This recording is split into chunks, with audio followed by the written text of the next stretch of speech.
کو ڈالا گیا ہے، تو اس لیے حضور نبی علیہ السلام نے فرمایا کہ جو ہے وہ اپنی اولاد کو نبی پاک کی محبت سکھاؤ، اپنی اولاد کو اہل بیت اطہار سے محبت سکھاؤ، اور تیسری چیز کیا ہے وہ قراءۃ القرآن، اور اپنے بچوں کو قرآن کریم کی قراءت سکھاؤ، ان کو قرآن پڑھاؤ۔ یہ تین چیزیں یہ میرے نبی نے قیامت تک کے لیے اپنے ہر امتی کو وصیت فرمائی ہے۔ پھر آگے چلیے 5ویں حدیث کی طرف۔ یہ وعن ابی ذر، حضرت ابی ذر رضی اللہ تعالیٰ عنہ بیان کرتے ہیں کہ میں جو ہے وہ روایت کرتے ہیں کہ انہوں نے کعبے کا دروازہ پکڑے ہوئے فرمایا کہ میں نے نبی اکرم صلی اللہ تعالیٰ علیہ وسلم، حضرت ابی ذر کہتے ہیں کہ آخذ بباب الکعبۃ سمعت النبی صلی اللہ تعالیٰ علیہ وآلہ وسلم یقول، کہ میں نے جو ہے وہ آپ فرماتے ہیں کہ میں نے نبی اکرم صلی اللہ تعالیٰ علیہ وسلم کو فرماتے ہوئے سنا، حضور نے فرمایا الا خبردار،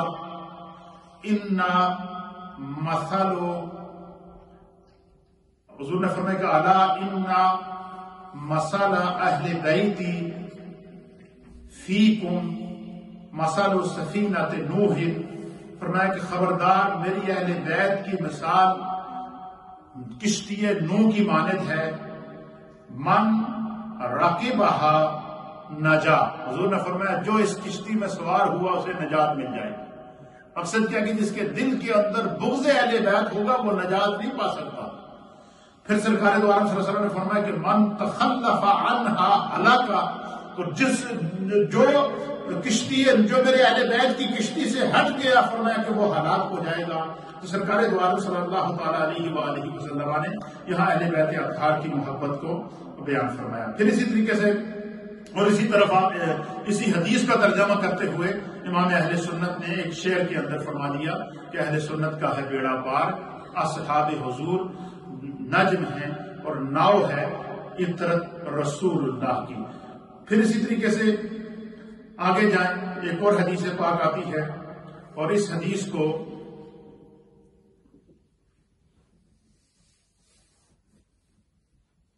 جناب سیدہ عائشہ صدیقہ رضی اللہ تعالی عنہ بنت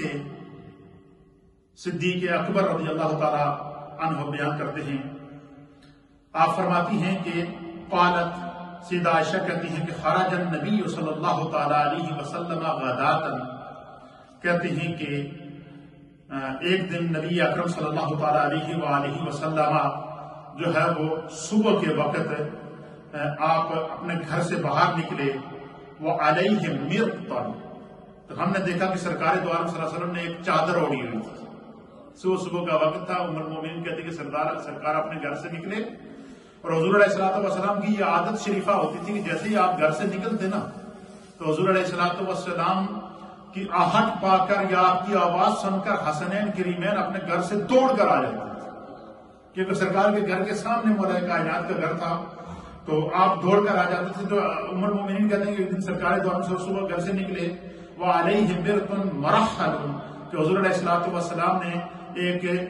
خوبصورت کڑھائی والی چادر پہنی ہوئی تھی، تو من شعر الاسود، اس کے اوپر اونٹ کے جو بالوں کے کالے بالوں کے جو ہے وہ نشانات تھے، اس طرح خوبصورت کالی اور سفید لکیریں تھی اس کے اوپر، یعنی ایک خوبصورت چادر پہنی ہوئی تھی جو کڑھائی والی تھی۔ تو جیسے حضور باہر نکلے تو حضور کی آہٹ سن کے فجاء الحسن بن علی، کہتے ہیں کہ اتنے میں ایک دم حضرت امام علی مقام امام حسن کو پتہ چلا کہ سرکار باہر نکل آئے، تو آپ دوڑتے ہوئے گھر سے باہر نکلے۔ آپ جب باہر نکلے تو حضور علیہ السلام نے اس طرح اپنی چادر پھیلا دی، فرمایا فَأَدْخَلَهُ، سرکار دو عالم صلی اللہ علیہ وسلم نے حضرت امام حسن کو اپنے سینے سے لگا دیا، چادر کی چادر لے لی۔ جیسے ہی امام حسن گھر سے باہر نکلے تو امام حسین رضی اللہ تعالیٰ عنہ کو پتہ چل گیا کہ حسن باہر نکلے، تو وہ بھی ان کے پیچھے جیسے بچے بھاگتے ہیں وہ بھی ان کے پیچھے بھاگتے بھاگتے آئے۔ تو کہتے ہیں کہ ثم جاء الحسین، پھر امام حسین تشریف لائے، فدخل معاہ، حضور نے ان کو بھی اپنی چادر کے اندر لے لیا۔ تو جب دونوں شہزادے گھر سے باہر نکلیں گے نا تو سیدہ کائنات گھر میں بیٹھی تھی، ان کا فکر رہا کہ ان کے چھوٹے بچے ہیں، کہیں باہر نکلیں گے تو کہیں آسانہ گر جائیں، تو وہ سیدہ کائنات ان کے پیچھے پیچھے جب باہر آئیں فَثُمَّ جَاءَتْ فاطمہ، تو پھر ان کے پیچھے پیچھے جب سیدہ کائنات حضرت سیدہ فاطمہ رضی اللہ تعالیٰ عنہ تشریف لائے تو حضور علیہ السلام نے ان کو بھی اشارہ کیا، فَأَدْخَلَهَا، سرکار نے ان کو بھی اپنی چادر کے اندر لے لیا۔ کہتے ہیں کہ جب سیدہ کائنات بھی باہر نکل گئی، حسنین کریمین بھی باہر نکل گئی، تو اس کمرے میں حضرت مولا کائنات بیٹھے تھے، تو انہوں نے دیکھا کہ ایک دم کیا ہوا کہ سیدہ کائنات بھی باہر نکل گئی اور حسنین کریمین بھی باہر نکل گئے، تو یقیناً مولا کائنات کو آثار مل گئے کہ سرکار تشریف لے آئے۔ تو کہتے ہیں کہ ایک دم مولا کائنات اٹھے، ثم جاء علی، پھر مولا کائنات تشریف لائے، حضور علیہ السلام نے ان کو بھی اشارہ کیا، ان کو بھی اپنی چادر کے اندر لے کر فَأَدْخَلَهُ، ان کو اپنی چادر کے اندر لے کر ثم قَالَ، جب ان کو چاروں کو اپنے سینے سے لگایا، لگانے کے بعد